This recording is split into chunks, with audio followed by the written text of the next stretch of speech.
this one for a little bit because everybody says lots of awesome things about Miss Nina here. This is Nina Daisy. I hope I got this right. Nina Daisy Aberlein. Did I get it? Yes. Oh my goodness. So few people get it right without asking. Thank you.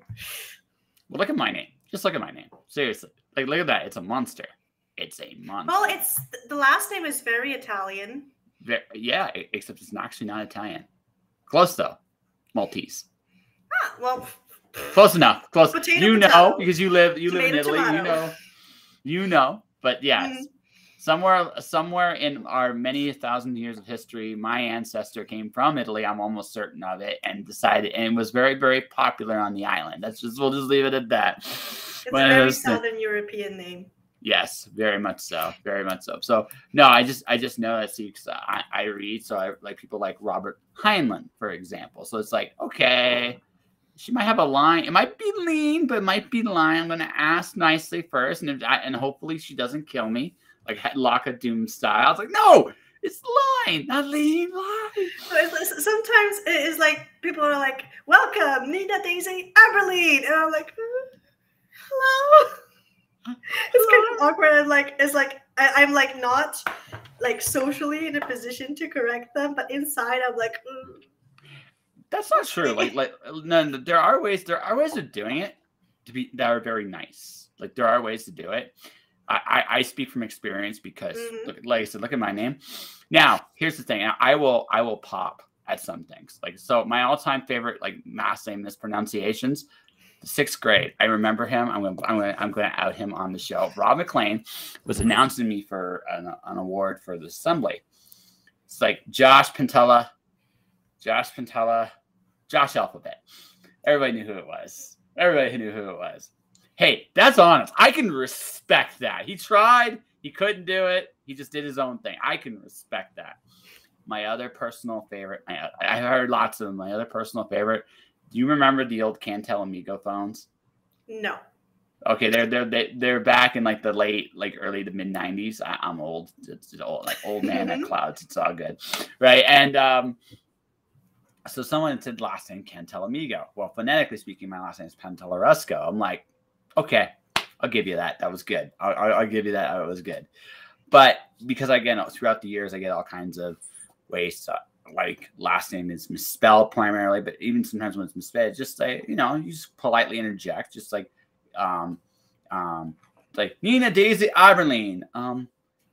It's Aberlein. I'm sorry. I know my name's hard. Like it's one of those things like you can have fun with it, and if you look like you're having fun, you can actually get around that socially awkward moment of, oh God, what do I do? No, you can say that it's wrong. It's okay. Lord knows, like, I mean, again, me, big head. I can use a little shrinkage every so often. It's all right. It's all good. Got a smile out of her. So she's either really nervous or my jokes are funny. One or the other. Oh, it's also customer service smile.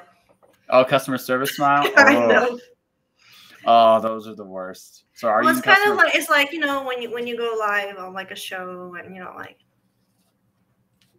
Yes, of course. Insert bad thing that shouldn't happen should happen. Yeah. Like kind of like, smile, be pretty for the audience or whatever. The smile. Social conditioning. Yeah.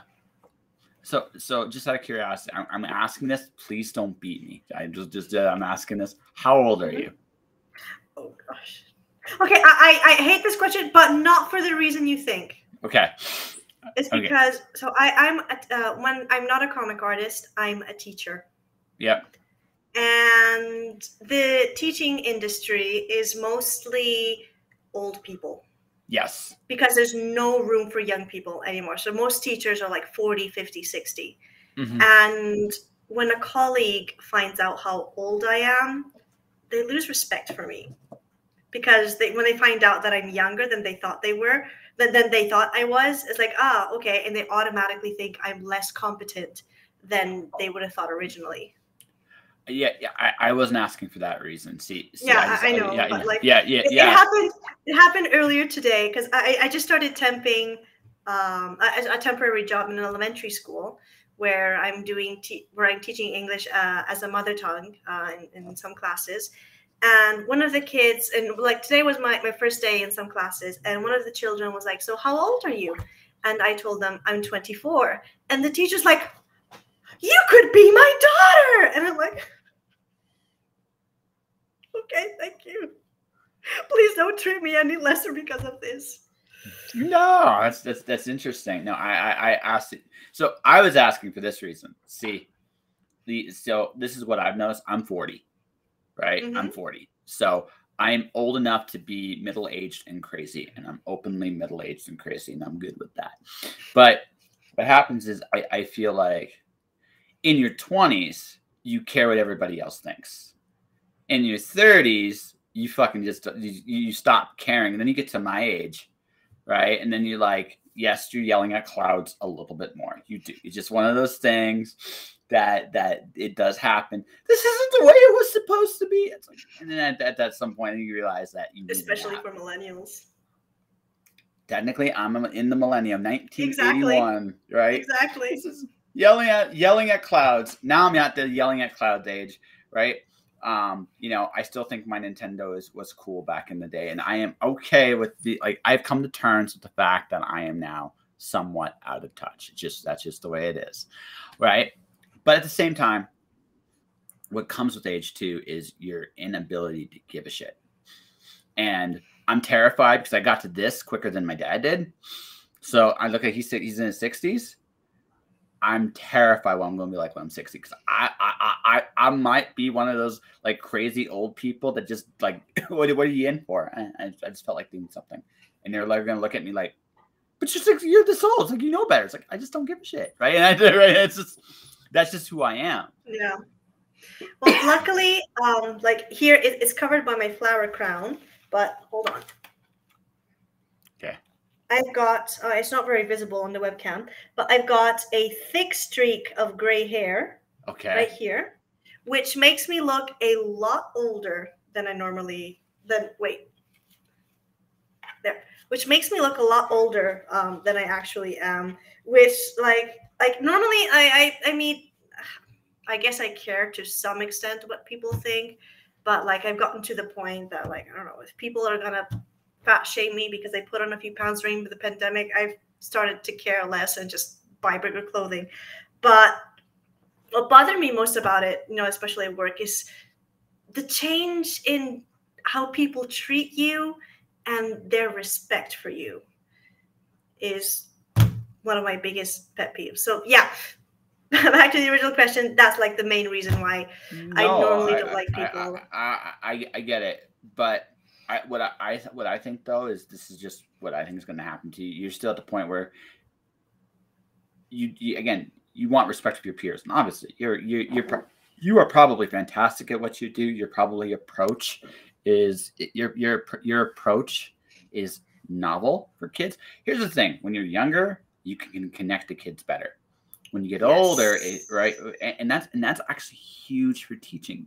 I think the ideal right now, don't get me wrong, there are some teachers in their 60s that get kids too, right? They usually have had their own kids, and that's why they have all the gray hair they have, is because they have their own kids.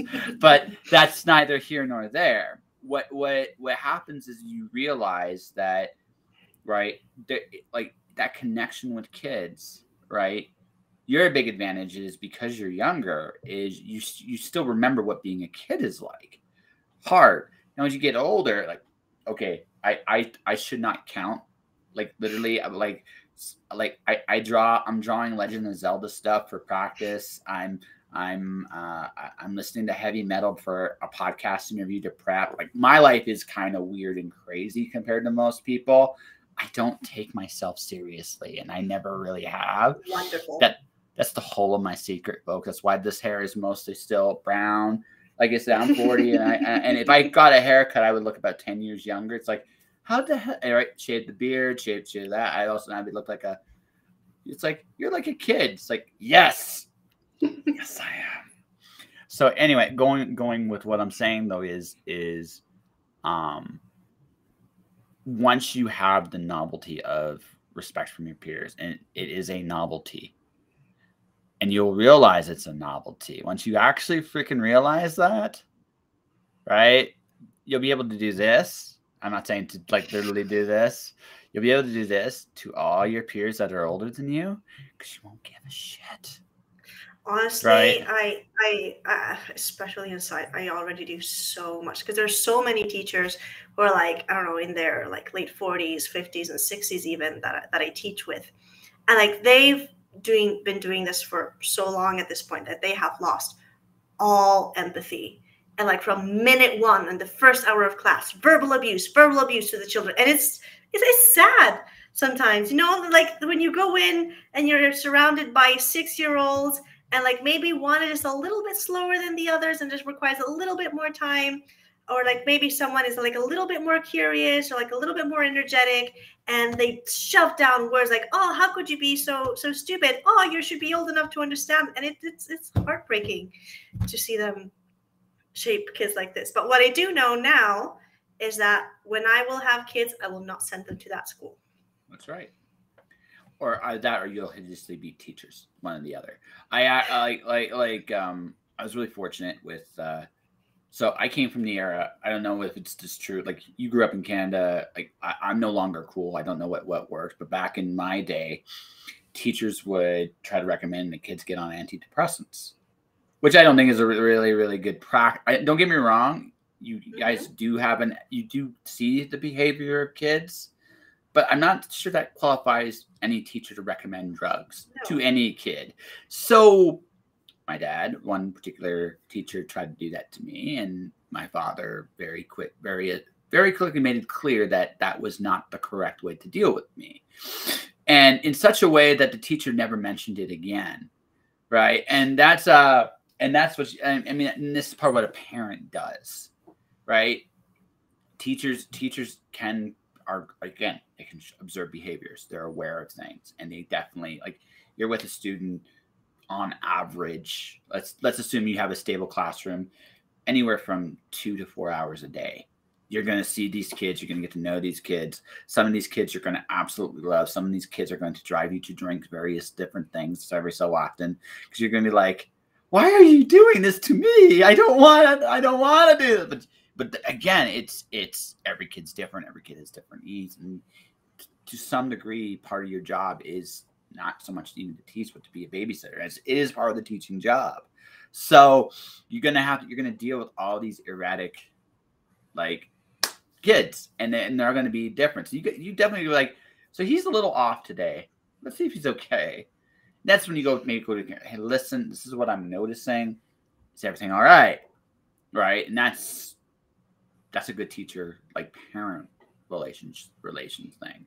And I know it's not always, teachers aren't always blessed with the luxury of time for that, but that's the real job. You want to make sure a little empathy goes a long way. Yeah, that's the real job. Like, it's not. I'm not going to say I again, this is one of those old and maybe man talking the clouds thing. I've noticed as I've gotten older, it's not really. This is going to sound dumb.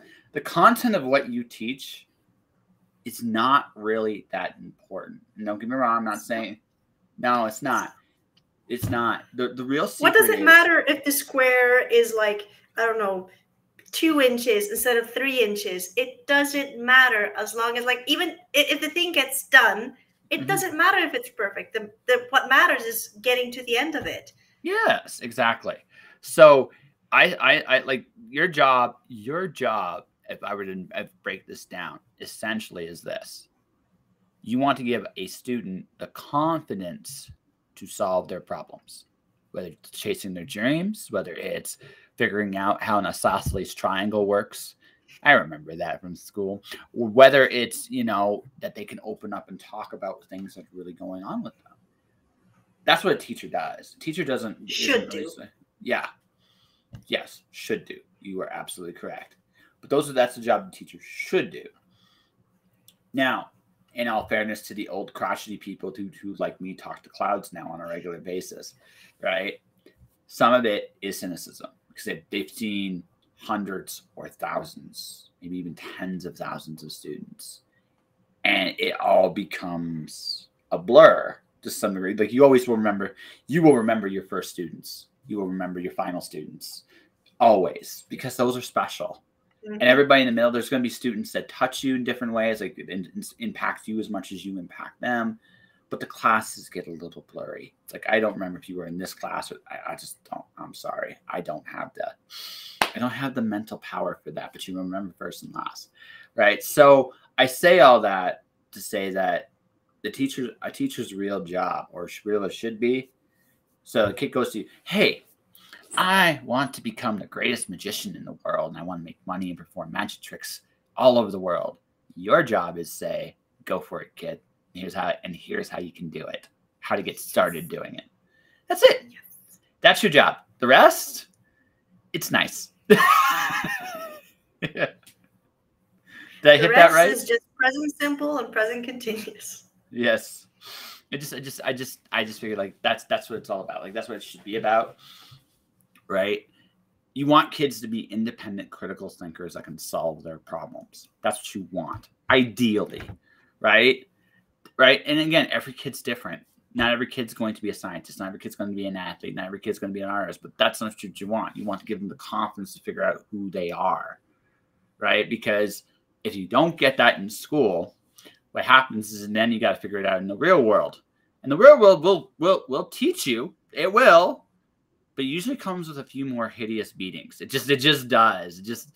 Life isn't as nice as school. If school I screw up, I'll get another chance. Life's like, well, you might get another chance. Yeah, but at the same time, like if you grow up with people saying, oh, how could you make such a mistake? You're so stupid. You might not want to try again if you make a mistake. Oh no, and that's just it. And that's the biggest thing a teacher has to fight, because if they kill a dream, then they've done a terrible crime to the world. Because who knows who that kid would have become, right? If you hadn't discouraged them. And it's that easy. It's that simple. And right? Like you can see it in their eyes, like how like some small comments can really get to them. And this is like like these kids, they're like still wet clay. And every single comment molds them into something more negative than what they would be if you showed a little bit more empathy and understanding and a little bit more patience. Like I can understand how like if you do it for a long time, like patience slowly shrivels up, and it's not just your fault. It's also the fault of the school system often enough, and how like teachers are underpaid, and after a while they stop giving fucks because they don't feel it's worth it anymore because they don't get paid much and there isn't much emotional payback for it. And that I can understand. But if that's how you feel, change your profession. Which is actually why so many teachers who teach in like public schools and stuff often quit within 3 years. Well, yeah. Well, it's also, I mean, so I'm going to play a slight little bit of devil's advocate here, because I have experience working for people that don't appreciate you as much as they should. It's not necessarily even a cynicism. It's just that there's a point of protecting yourself too. Yes. Right. There's a point of protecting yourself as well. And that's something that I understand it. I'm not saying I fully agree with it, but I understand it, because let's be perfectly blunt.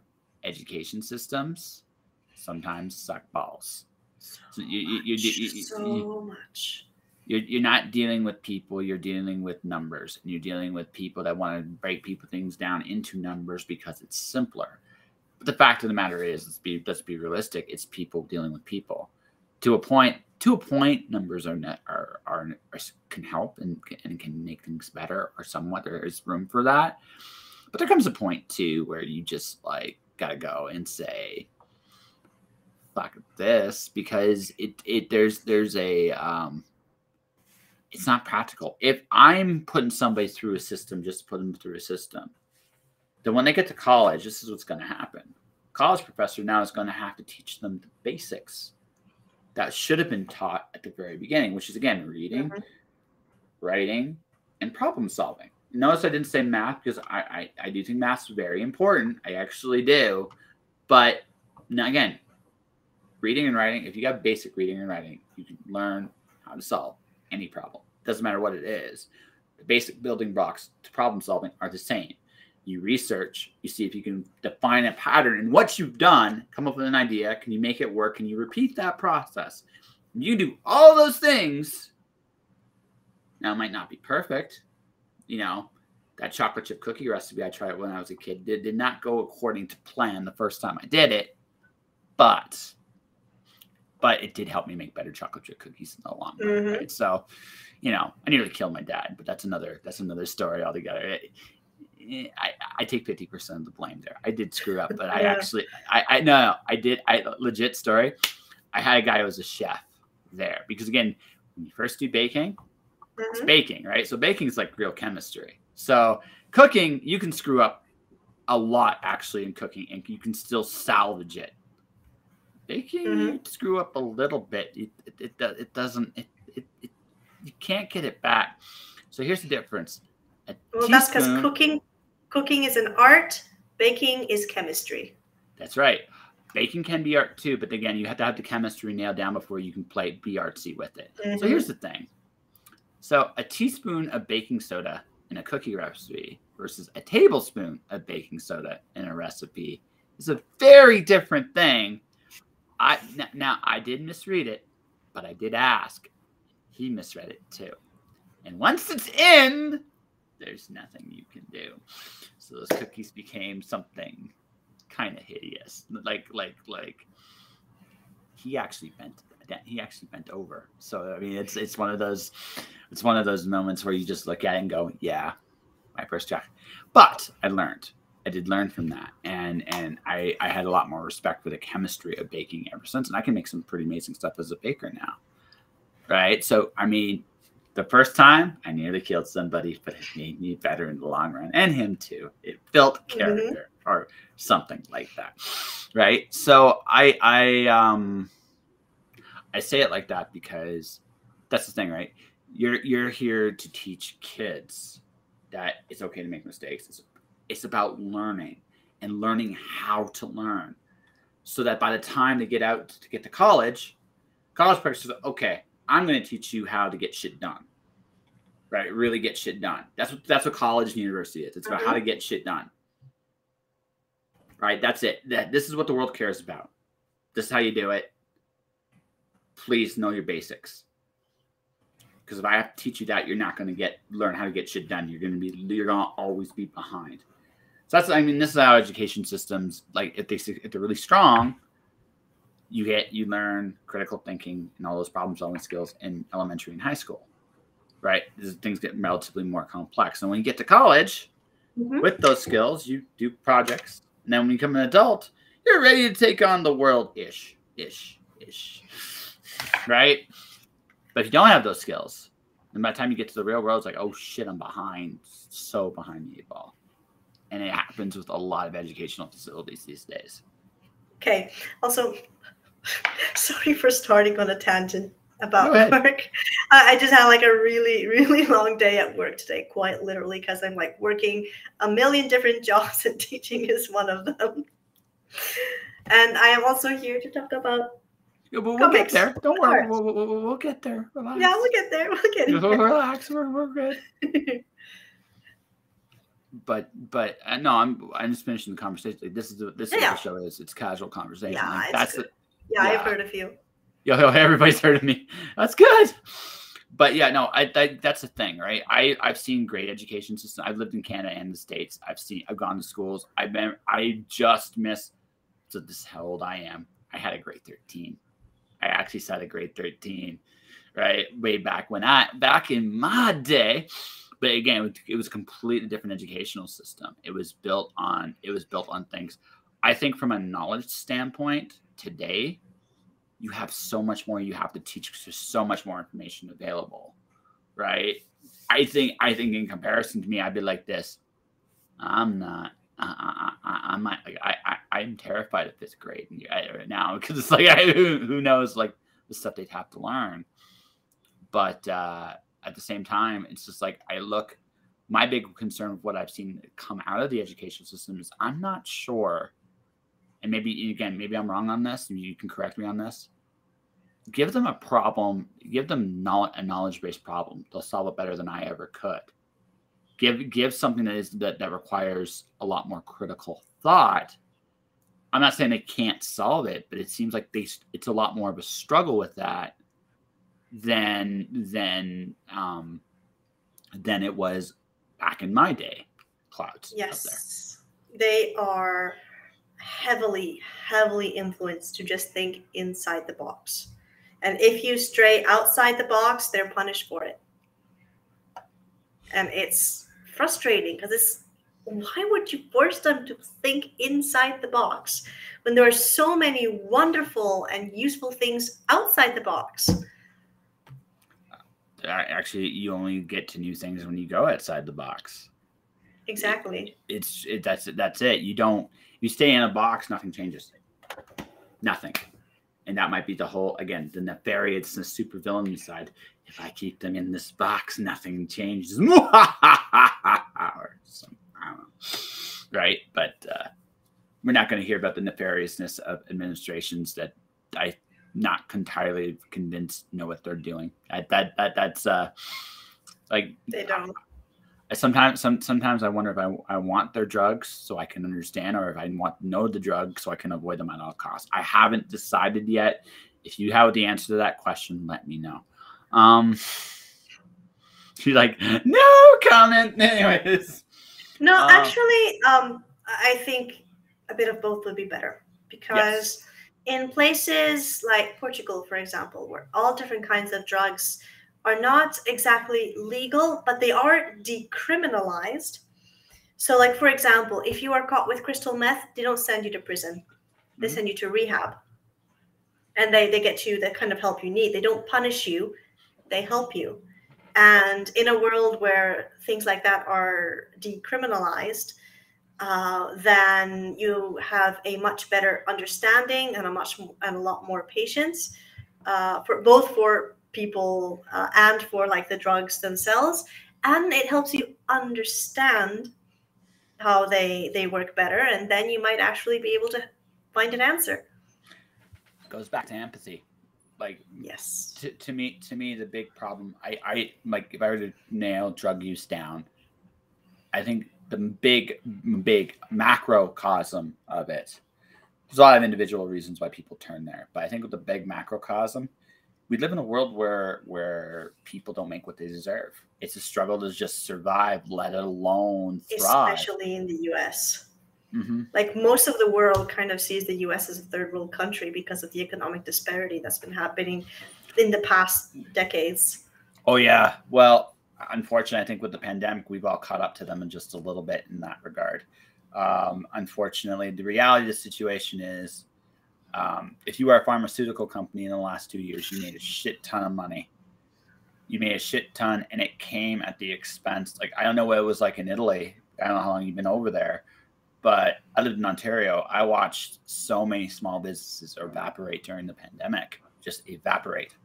And when you look at what's going on with the vaccine right now, and the fact that these companies made something like I think like Pfizer made $40 billion last year over a currently like something that I would question its long-term validity, right?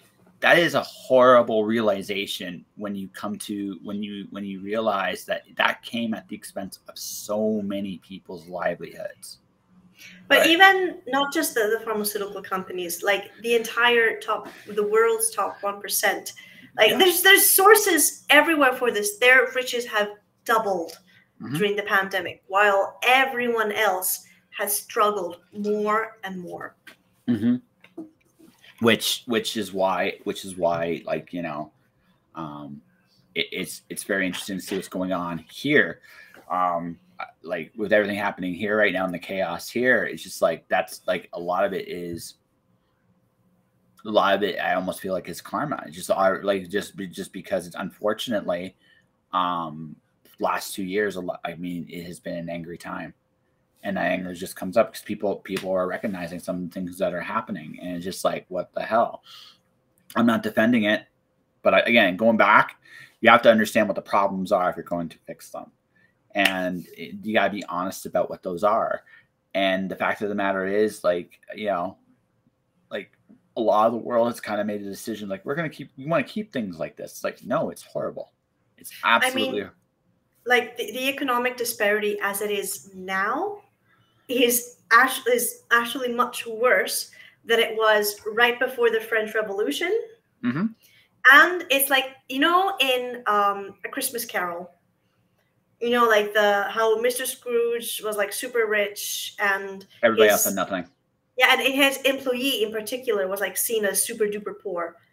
Like the middle class today is actually, like, considering inflation and everything else, is actually poorer than Mr. Scrooge's employee was when A Christmas Carol was set. Absolutely. No, absolutely. Like, no, it's we're the richest and poorest we've ever been in a long time. Like, probably the only at least in the recent centuries, the worst that we've been, or the closest we've been to this kind of, like, you know, like, distance and difference was near the Depression in the early 1930s.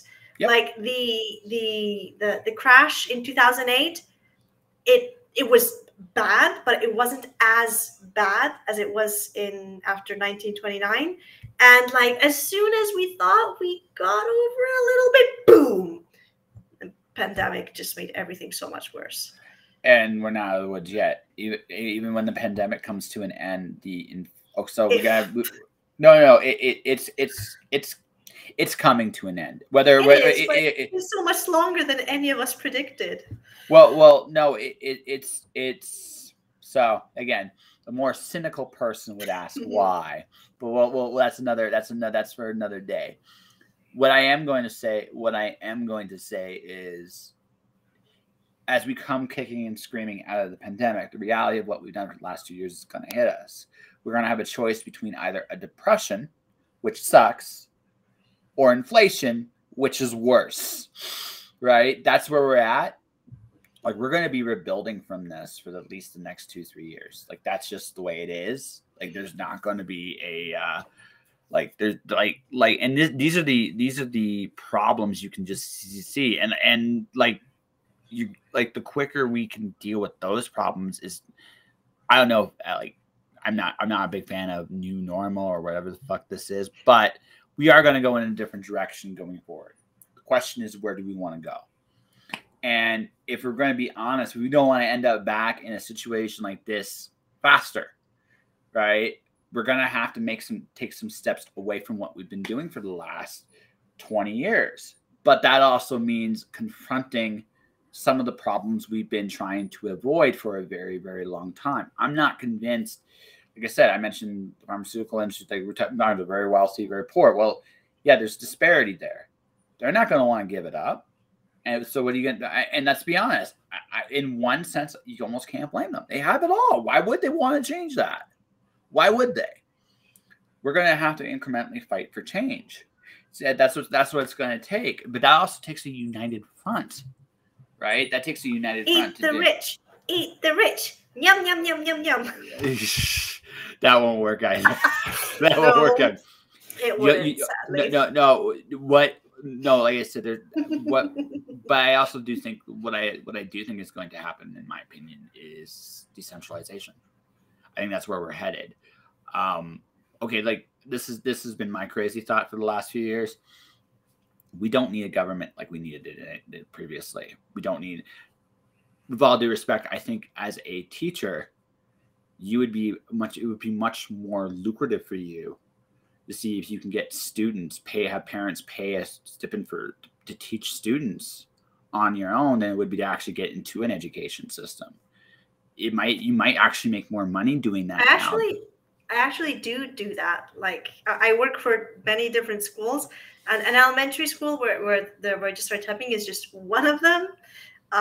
It's different teaching gigs, the different demographics, and I also off the books teach a few students which is actually like the teaching gigs where I earn a little bit more because it's off the books. Well, no, but again, that's going to be your reality more. I don't work for companies anymore directly. I work for myself because it's more lucrative for me to do that than it is to actually work for a company. There are advantages to working for a company, but I wish that were the case in Italy. It's actually heavily discouraged because if you work for yourself, you have so many more, like taxes are so expensive if you're self-employed.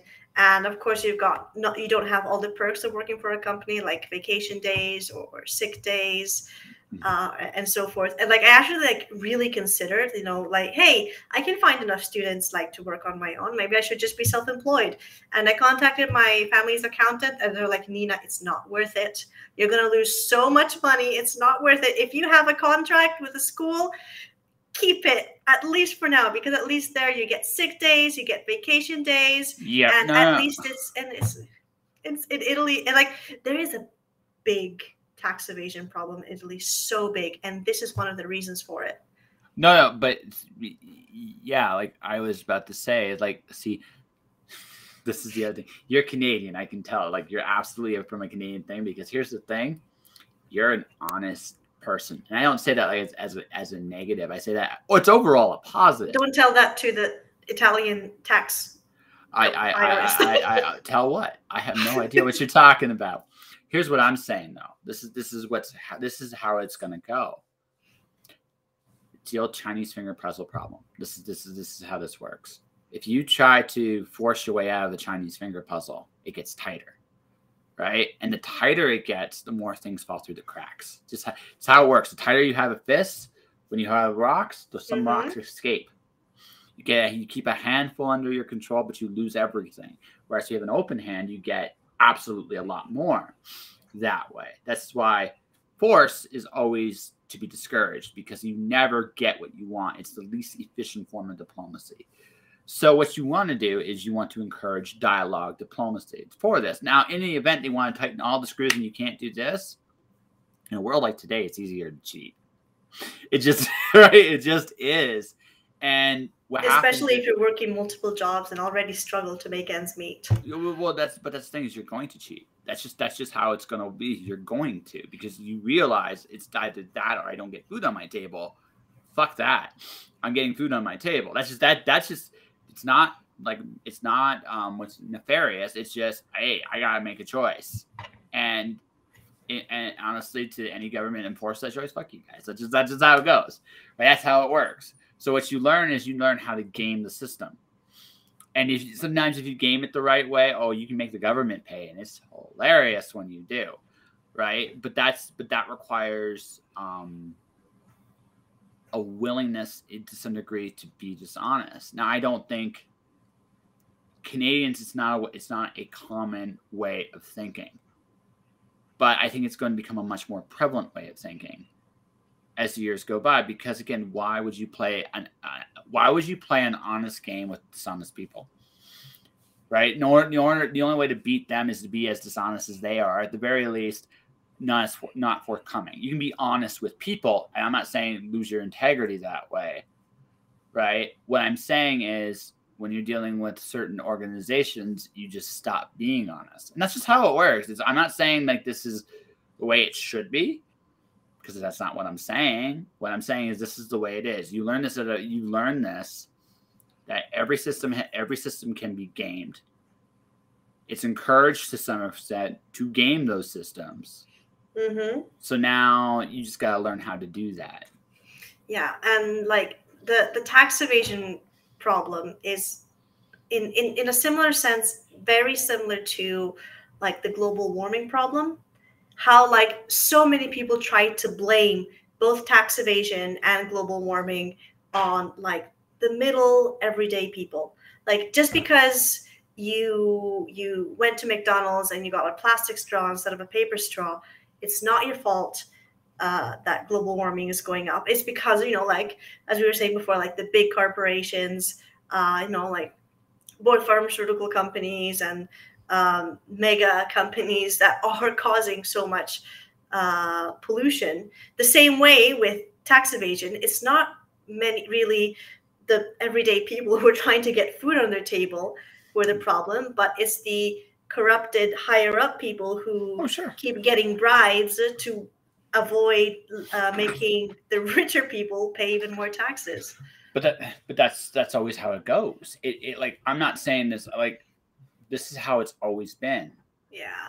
right? It's gotten worse, it seems, but yeah. But no. It's gotten a lot worse because they've gotten away with a lot more. But essentially speaking, we didn't get to this point overnight. We started with little incremations. But now people can openly see it. There is nowhere in the world that you can go and say that it's an honest system. Anywhere. Doesn't matter who you are, right? Mm-hmm. You don't live in an honest system or an honest world anymore. So now it behooves you. Okay, how am I going to survive this? You cannot think like normal anymore if the system's dishonest. It encourages people to be just as dishonest. Mm-hmm. That's just the way it is. It's not a good or bad thing. It's just like, hey, if I'm going to be paying 50% tax on this, right, and I need this to survive, well, what I'm going to do is I'm going to figure out a way to get it so I don't pay that 50%, so I can get food on the table, I can pay my bills, and I can have a roof over my head, because that's the way it is. Right. There's a big difference between like doing what you do because you need to survive and doing what you do because of greed. Oh, sure. But absolutely. And as far as the big companies go, well, here's the thing. The solution is actually really simple. But do people have the heart to enforce this? That's the real question. And that's this. Are corporations people? Yes or no? If they are people, then it should be subject to the same laws everybody else is. If they are not people, they have no rights, period. And as such, should be treated accordingly. That's that simple. It's that simple. Good question. Yeah, right. It's that fucking simple. So pick one and treat them accordingly. Not both, so they can get in this weird gray area. Mm-hmm. No. Pick one. Pick one, and we'll treat you accordingly. And we will discipline you accordingly. And that's how you do it. That's how you bring corporations to heel. But you also got to be willing. You got to be willing to piss them off. And that's the other thing too. I would love to see the pharmaceutical industry knock down quite a few pegs. I would love it. Unfortunately, we live in an era where people look at those systems and still trust them. I question how that's going to be. How do I put this ever so delicately? It comes out in such a way that we have to look at our systems honestly before we can change them. And I don't know how anyone can look, especially in the last few years, and say that any system we have has any integrity whatsoever. If a system has no integrity whatsoever, why would anybody listen to it? Mm-hmm. That's where we're at. That's the honest truth.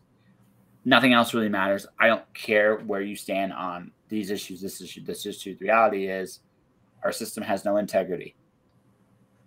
Until we fix that, nothing else is going to change. And the only way to give that system its integrity is to elect people with integrity. And if none of those people are currently in our system, you got to change the system. But again, I'm not calling for a Viva Revolution either. What I'm pointing out is you got to be very honest about what's going on with your system. I'm looking at what's going on in Canada right now, and I'm like, okay, I might leave, depending on what happens in the next few days, because I'm looking at what's going on there, and I'm like, well, do I trust the current people in charge to give this power back once this is over? My answer is no. I don't. But sadly, it's very similar in so many other countries in the world. Oh, sure. Now. Like if you leave, where do you go at this point? Since pretty much almost everywhere in the world seems to be at the same point. So here's the thing: you go to the more honest crooks. That sounds sounds really bad. This is what happens. Okay. So you look at this is where we're at. This is how sad it has become. Is the Mexican cartels more honest than the governments in our country? If the answer is yes, they're actually a better system. It's that. That's actually why so many people in southern Italy trust the mafia more than the local government. Absolutely, because here's the thing: they have a code of honor. They actually do. Now, yeah, they are absolutely awful. They are murderous. They pollute.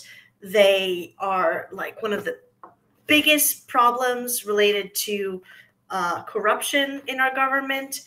But they are more honest to some of the people than the government is. And like they are bad, really bad, and like they are worse than the government in what they do, but they're also like more in contact with the people. And they act, at least even if they don't care, they act like they care more than the government does. It's not, no, they understand business. Not too. It's in their best interest to be honest. Right? It's in their best. And now, whatever else they do, and they do a lot of those things that you talked about and more. Right? Here's the thing. You know what they are, and you know what they do. Can you say the same thing about these governments, these companies? No. Nope. Especially those who keep changing their mind every 5 seconds and changing their promises and. Yeah, but again, that's where we're at.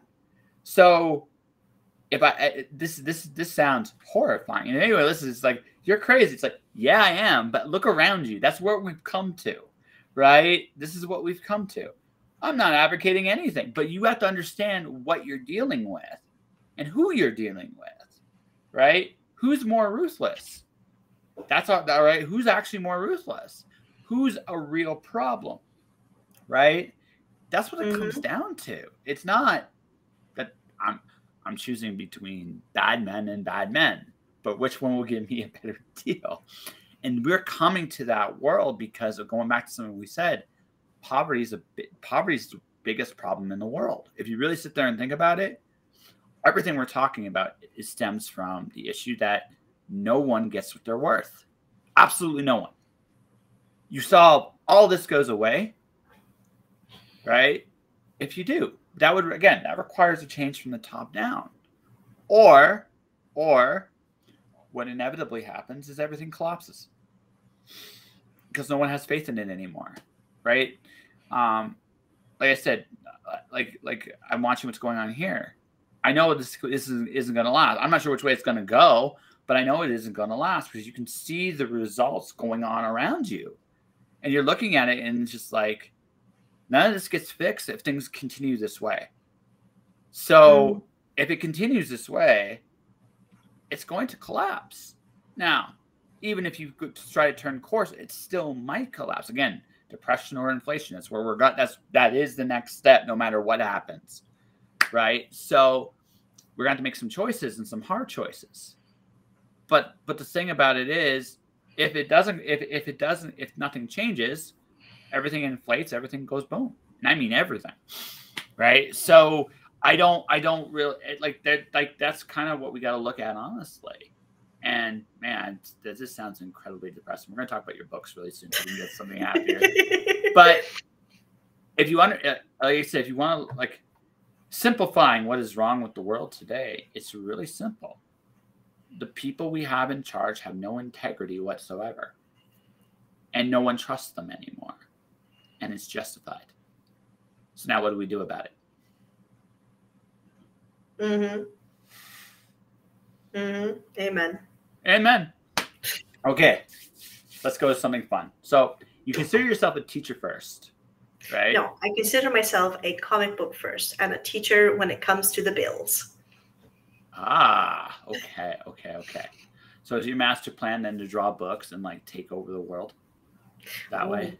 That would be nice. No, it's possible. I mean, I need to balance my work like between comic and teaching a bit, mostly because I can't live without creating at this point. Like I've been drawing and creating comics for years and years now, and I can't do without it. But also, I'm a very social creature, and I can't spend days and days and days locked in my room alone working on comics. And so teaching is also a bit of like a social outlet for me in which I can like communicate with people and like be around people for a bit and not be isolated.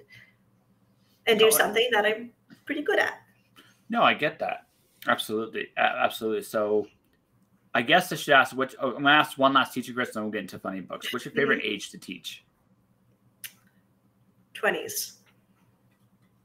By far, 20s. 20s because they're young enough to be familiar with at least basic concepts of English, and they're young enough to learn and understand things quickly. But also, if they're here learning English at an age in which they're technically already adults, they're doing it not because they have to, but because they want to. And so they have a lot more passion and, like willpower to learn this thing. So like they put more work into it.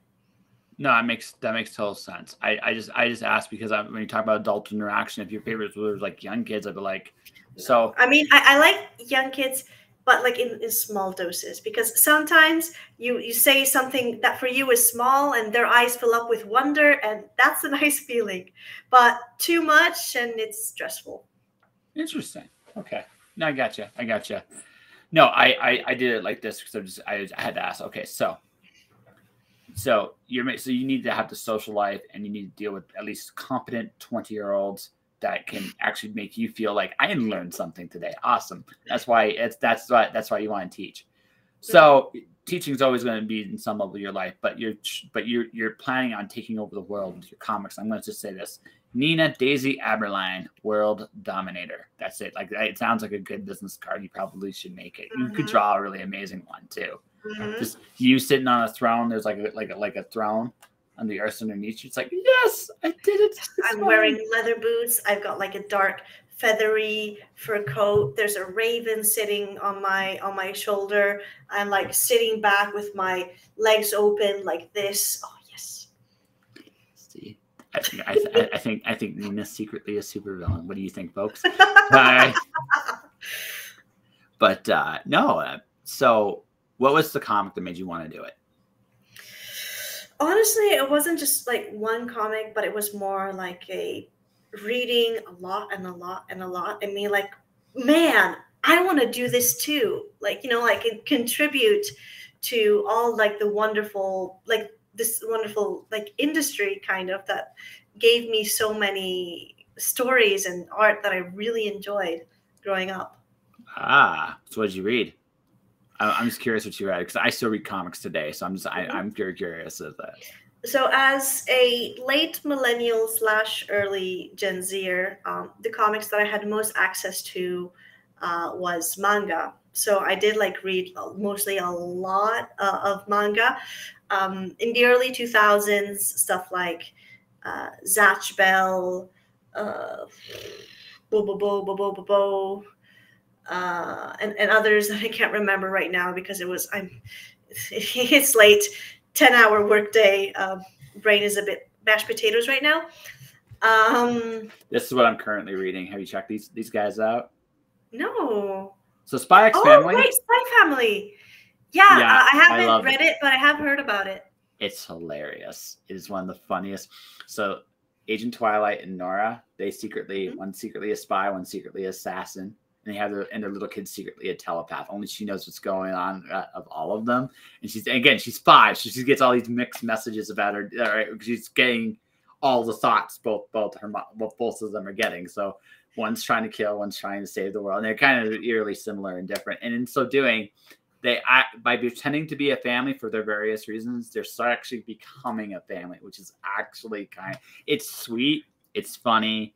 It's cute, but also endearing. I can see why the series is so popular. I love family-based comics, especially the ones where it comes to like parenting and stuff like that. They're so heartwarming. I love them.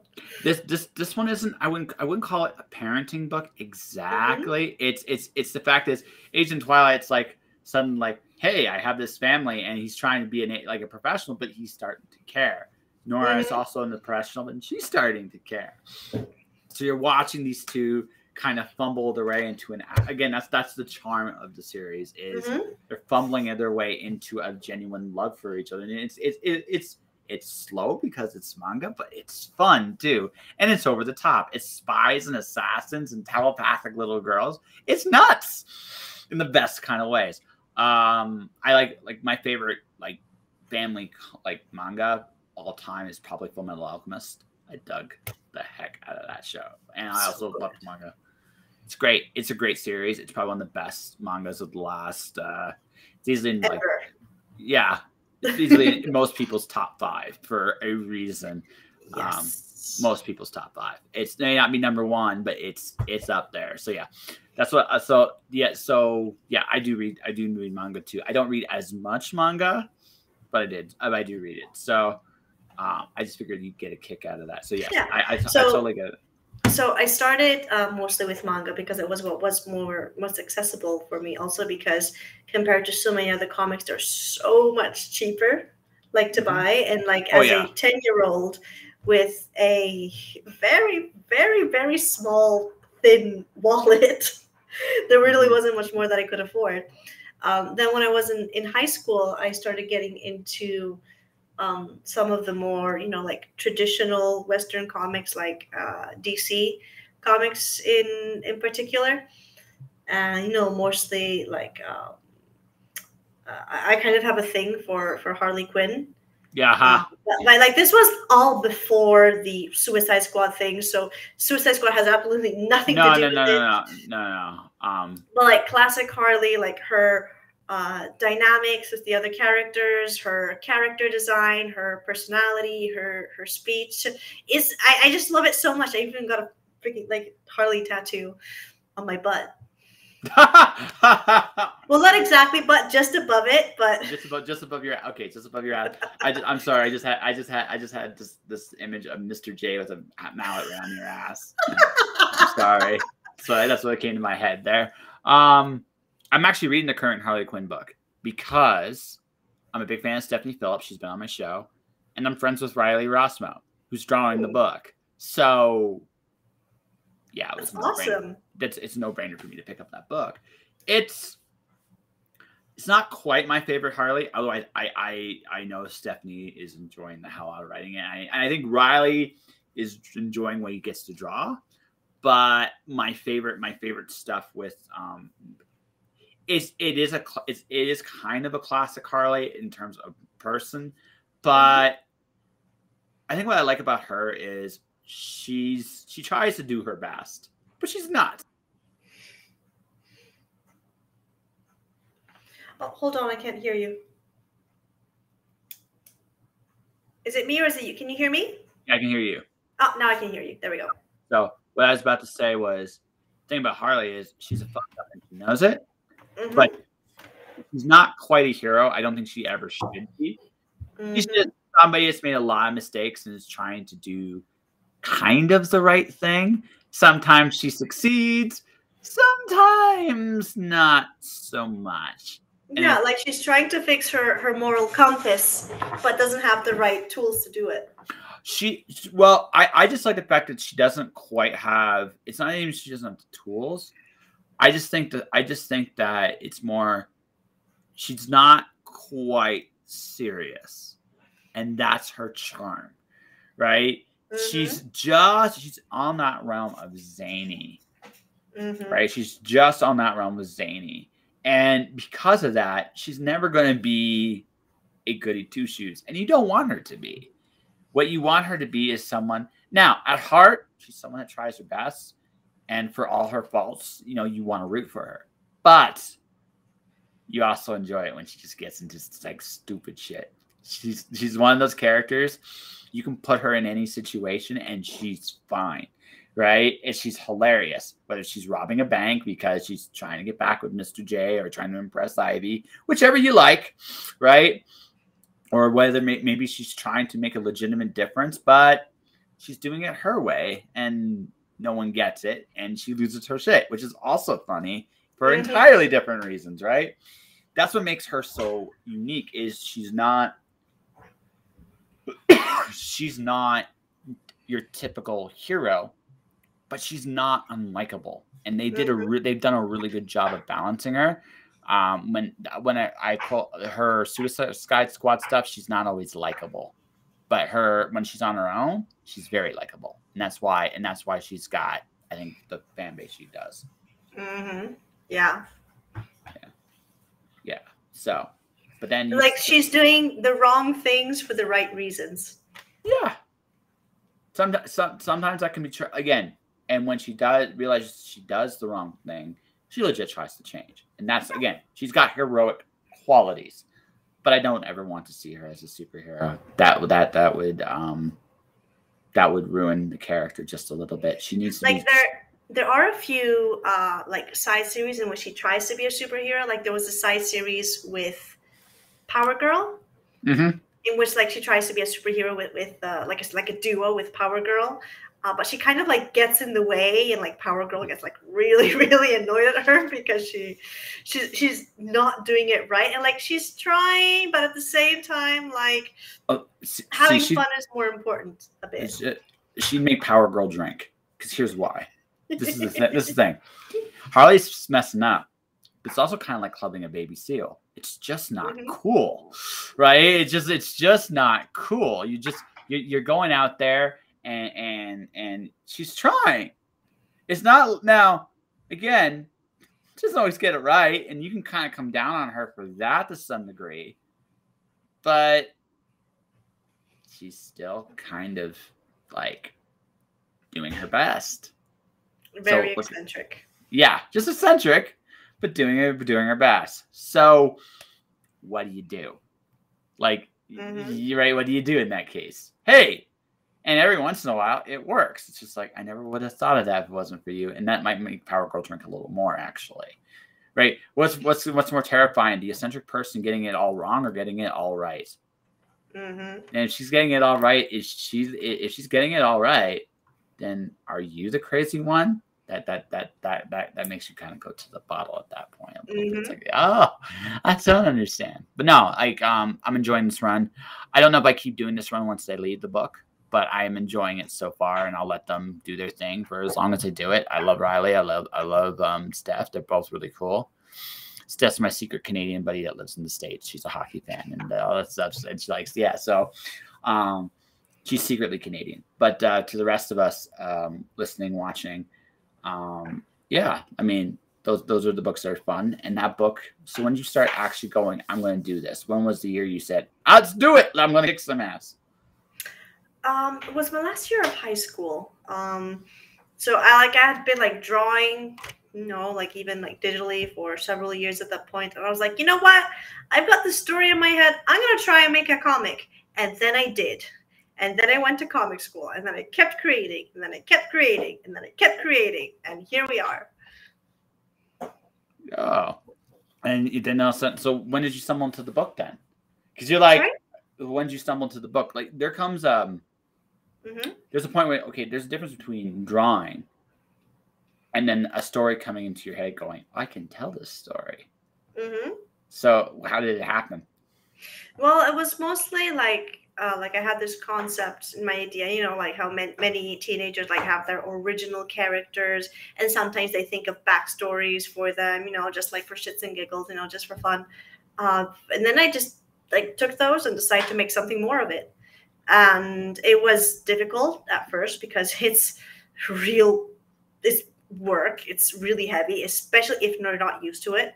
In fact, the biggest piece of advice that I normally give to all rookie creators is to fucking start small. God damn it.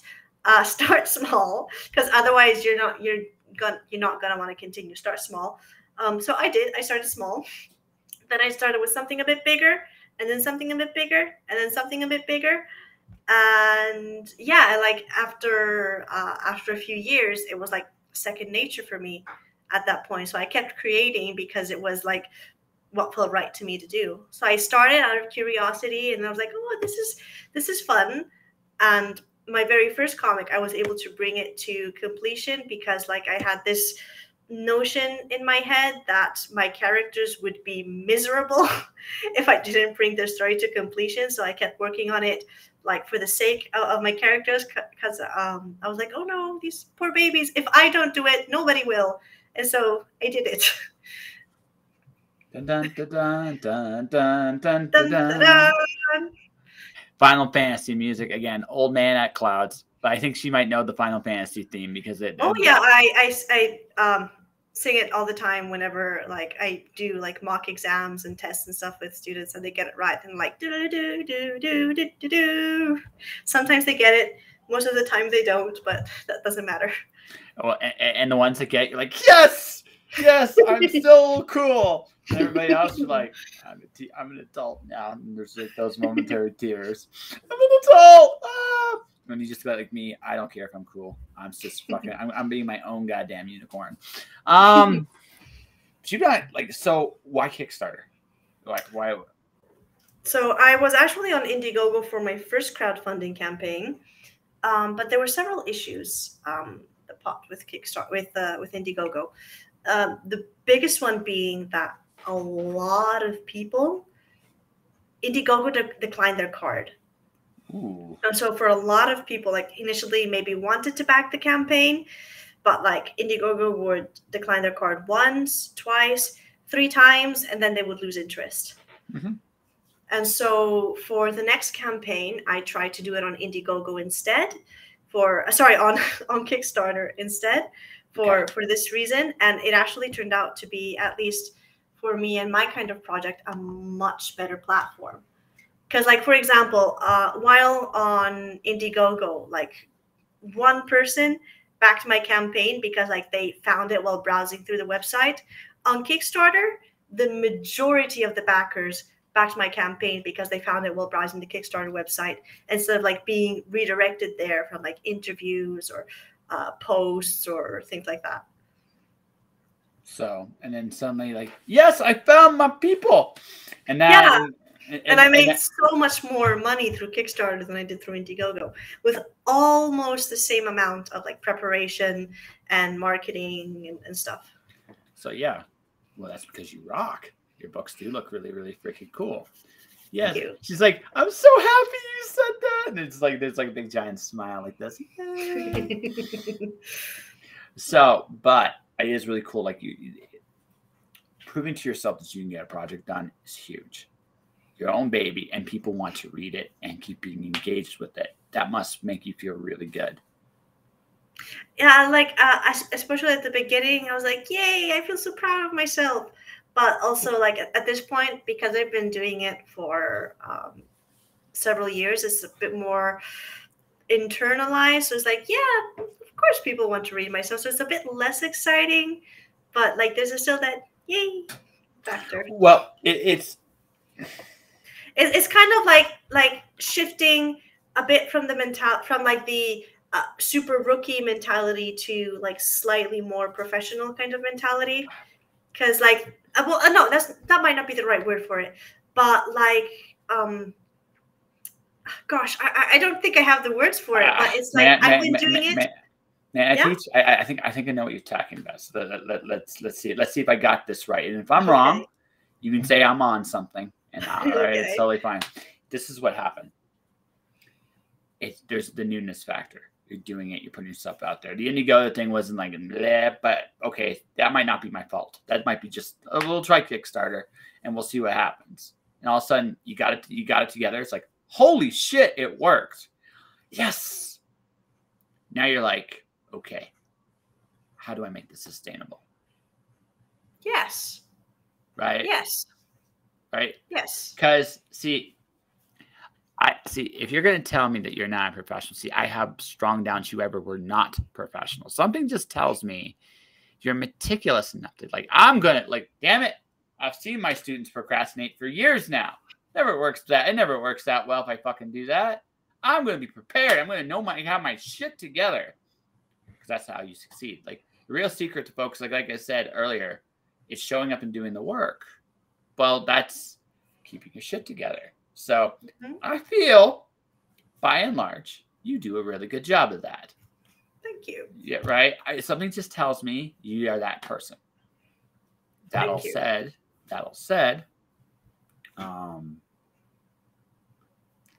I also feel you're ambitious. And I also feel, when I say you are secretly a supervillain, I am not entirely lying there. You want people to recognize your work, and it's possible to do it at your pace, at your time. So for you, you've already proven to yourself that you can do it. Now the goal is I want to reach as many people as I possibly can, which is why you're coming on the show, right? It's hard to find drive without ambition. Exactly. So now, here's the thing. Now, I also realize this too, and again, this might be a bit of forecasting in the future, but I also noticed too, yes, you love teaching, but you also can see the day your worst nightmare is to become what you've already seen in front of you.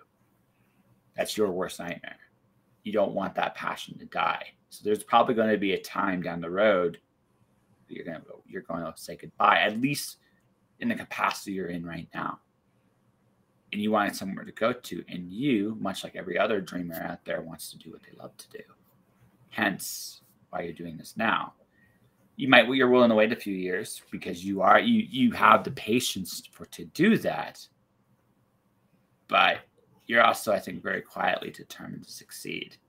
I could be wrong on this. No, you hit the nail on the head. Yeah, you're, like I said, I can look in those eyes and it's like, that's a driven woman.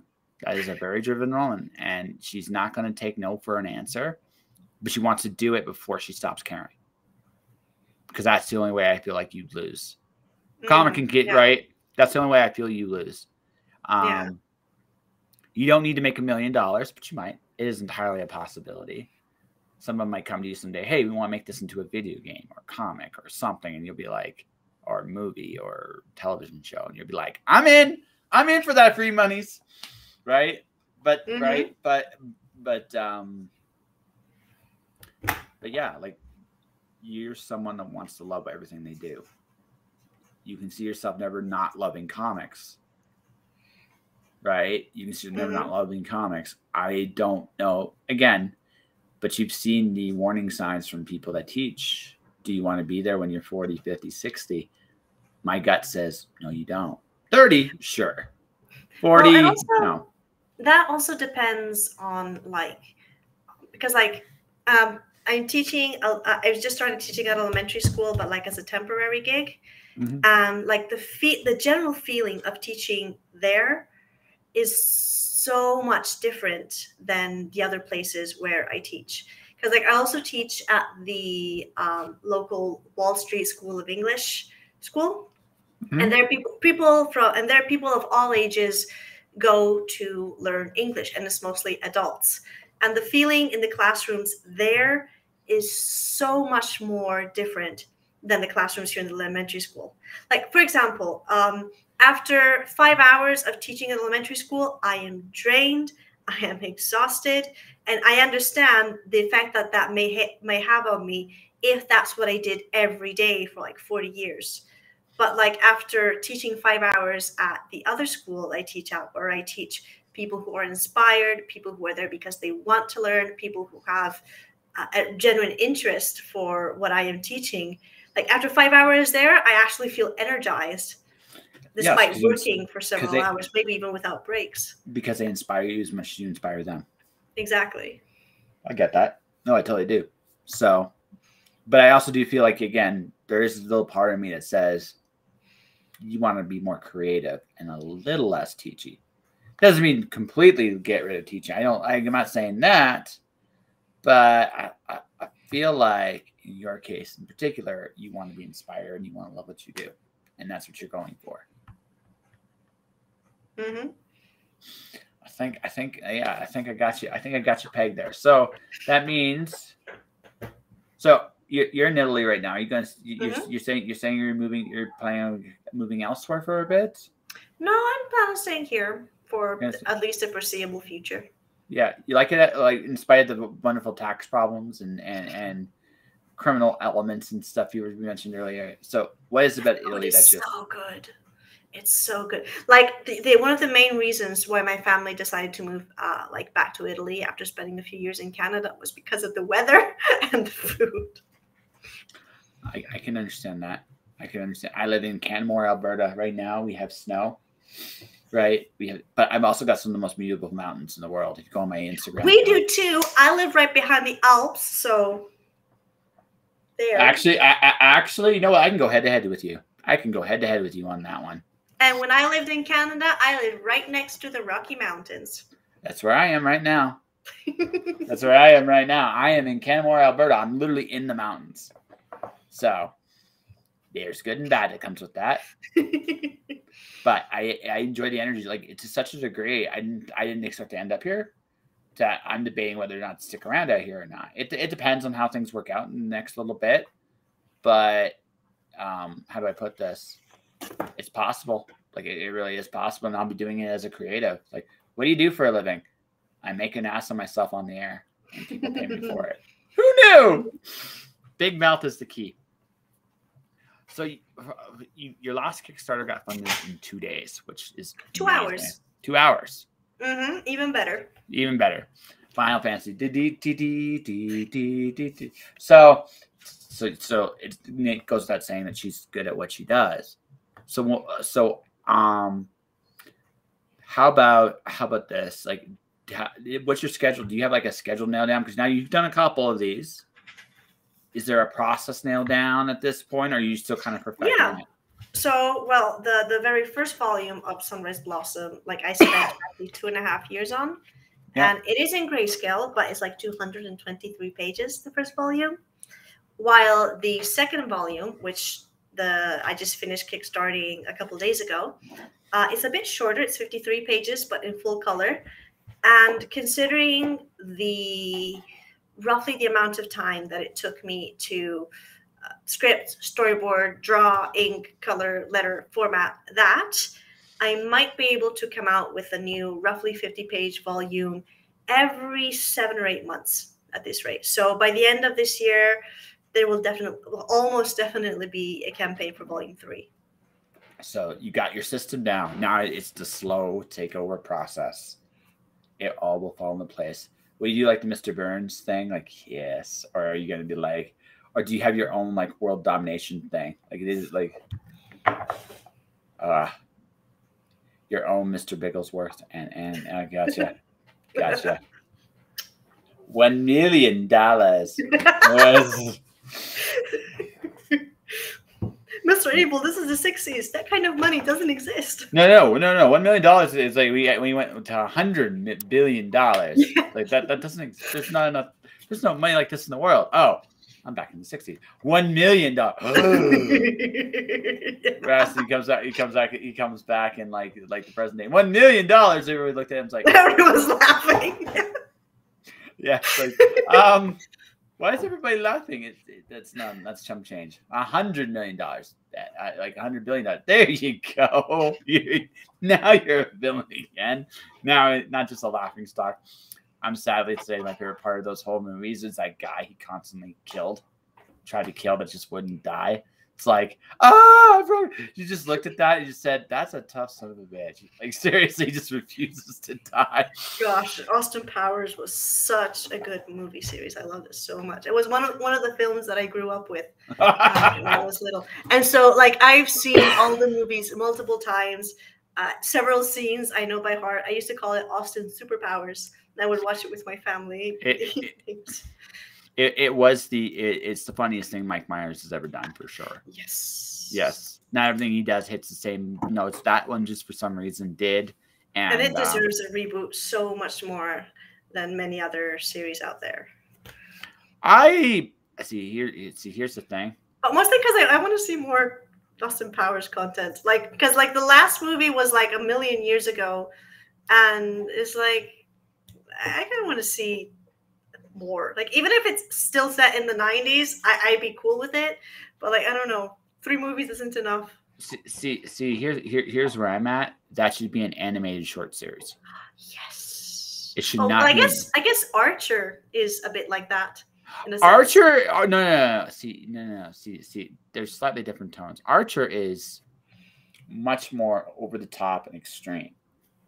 Mm-hmm. As she destroys her camera. No, it's my cat playing with my rim light. Oh yeah, fair enough. The thing about it, like Austin Powers was silly, like made fun of the spy thing, threw really lame sex jokes in there, but you had a real clear idea. Yeah, you had a really clear idea who the good guy was, who the bad guy was, right? And they were funny, like Dr. Evil was, yeah, like the silliest thing I've ever seen on TV. But Archer is much more polarizing. Like I don't know if he's not really he's kind of the good guy in the sense that he's the protagonist. I'm still convinced he's an idiot. All right, Oh, so he kind of is. The only thing I really liked about that was the episode Burt Reynolds was in it, and it was cooler than he was in every way, and it just broke him. It was funny. That was good. But no, like you could do an Austin Powers 10-minute, like I'm talking like the old school cartoons where they're like 10 minutes. Austin Powers versus Dr. Evil and like a classic. Like actually, what they should do is they should reboot that with like Inspector Gadget vibes. Mm-hmm. It would work. It would absolutely work, right? Scott Evil and have like half the cast voiced by Mike Myers. It wasn't actually until I was an adult that I realized that half the cast was Mike Myers. Yes. Well, especially the last one, Goldmember. It's like, yeah, that one. Yeah, Goldmember, Fat Bastard, Dr. Evil. Yeah. No, he was really he played all these like eccentric characters. So there is definitely there's one criticism of the entire series is that maybe they should have had some slightly different villains here and there, but that's okay, you know. But yes, Austin Powers was silly goodness. The first one's still my favorite of them all. My favorite is actually the third one, both because of Beyonce and because of Goldmember, pretty much. Yes, Goldmember. It's like it's like making fun of all the James Bond stuff and just smoking a pancake. Yes. Mm-hmm. There's only two things that I hate in this world: people who are intolerant of other people's cultures, and the Dutch. It's one of my favorite quotes from that film. Oh Jesus, you are a fan for sure, for sure. Holy crap! Yeah, it's like I now know your inner motivation. So like when you get your so now you got to do like a really terrible cheesy version of like the Austin Powers. You got to do an Austin Powers theme like business card. That's what you need to do. You absolutely need to do it, right? You can have like you with the pinky and the cat going, and because you are the villain of the story, so you might as well just go all in. Back the campaign for $1 million. That's right. Yeah, I will blow up the world. Like you got actually your hand on the trigger. Back my campaign, and then have one of your characters. But it's just a campaign. Shh, shush, shush. Okay. It's just a campaign. It's just the laser. It's just a laser. It's like yeah. Oh my gosh. Preparation age. Oh gosh, now it's all going back to me. Okay. I think I broke her, or she got broke somewhere in this. That all said, okay. Just long day. My brain is already like jam. It's okay. Just think about the Austin Powers theme for like a minute, and you'll be good.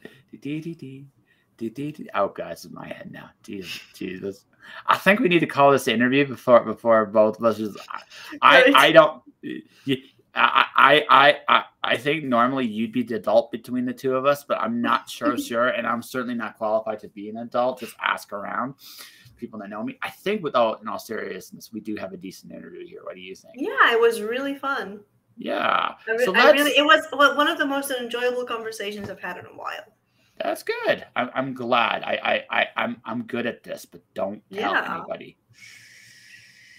I'll tell everyone. Okay. You do that. Right. On that note, opposite psychology. You got me. That's right.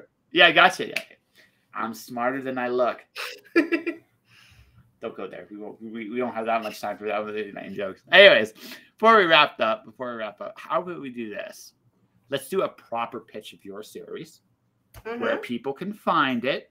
All right. And you. Okay, perfect. So if you like harpies, if you like lesbians, if you like drama, if you like girls almost kissing, but not quite, then you will like Sunrise Blossom.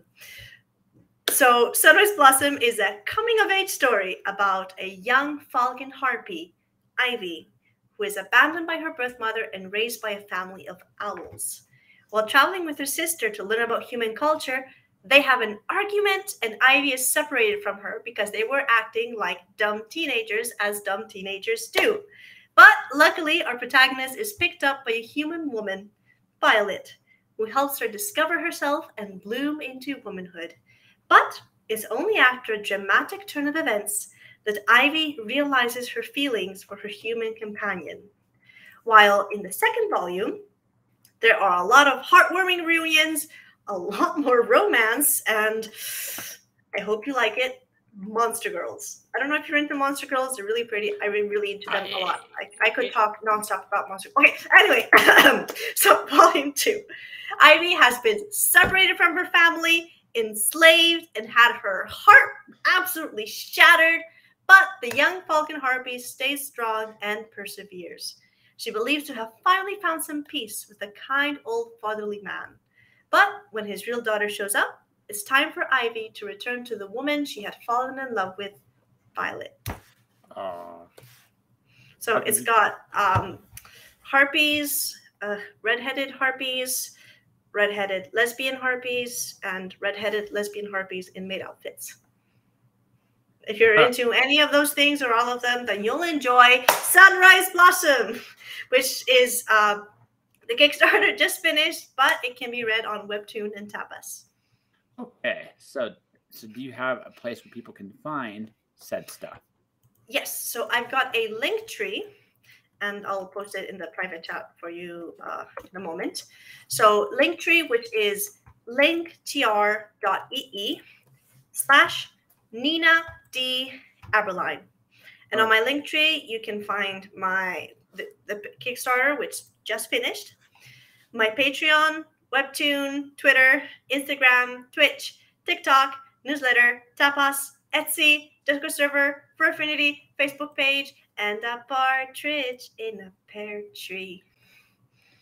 On the second day of promos, I got my Linktree all over the place. Awesome. Yes. So everybody, go check out Nina, Daisy Aberlein. Check her out. She is an awesome artist and human being. We talked about everything, and I think we both agreed the same thing about most things anyway. Beyond that, folks, if you guys want to support her, go do that. This is my latest book. It's funny you mentioned Monster Girls. The one I'm a big fan of is Medusa, but that's again another conversation for another day. And this is part of the reason why actually. This is my latest release. It's called Alice 1. It's Alice in Wonderland and Greek mythology mashed together. Alice is Pandora. Alice chases the Queen of the Hearts over the edge of the world and ends up in the Greek underworld, where to escape she must play Jason of the Argonauts a game of croquet. In the underworld, Alice and company encounter gods, monsters, and perhaps the most terrifying thing of all, themselves. It is available now on Amazon. Go check it out. Right? This is Alice 1. It is this thing. If you want to support my Kickstarter, hit the like, follow button here. And that, folks, will do it for today. Mine tomorrow, I have Nicole Fanning back for more. All right. And so, Nina, I'm going to get your Kickstarter ready to come back before I'm going to put you on the evil hot spot right now. Would you like to come draw with me on the show? I do drink and draw so every so often. Yes. I actually like drink and draw a lot. So. Yeah, so yeah, you can come and you can drink and draw. Just listen, no making out with the floor. That'll be very awkward to air on screen. Right at that point, I might have to say, "Okay, you're cut off." So none of that. But the rest of it, you're more than welcome. No, when your next Kickstarter comes, let me know, and we'll happily come back and you can do a drink. Yeah, definitely. Thank you. On that note, folks, this is Nina Daisy Aberlein, illustrator, comic book creator extraordinaire. Pleasure having her. Thanks for watching. Thanks for listening. Stay inspired. Keep shining in the dark. And I'll see you guys tomorrow. Take care. Bye-bye.